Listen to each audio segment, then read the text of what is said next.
In that moment, I made a commitment with Minister Elrington, but we stopped this commitment when we have this incident where died this guy, Julio, I think is his name, he was 13 years old.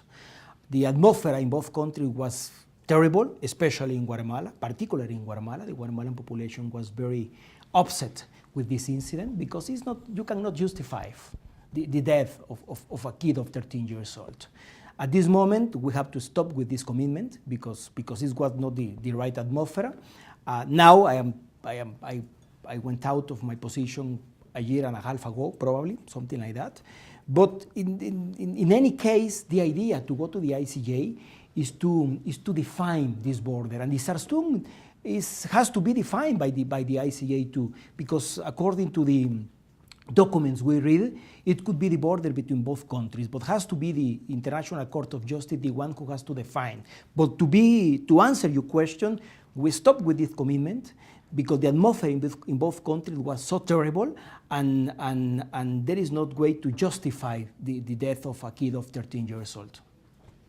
However, we know that the OAS independently has found there was no wrongdoing on the part of the Belizean ranger, not the military, who fired the fatal shot. Very regrettable, but an undertaking given before the OAS, it transcends a local dispute in which it was proved there was no wrong, there was no murderous intent.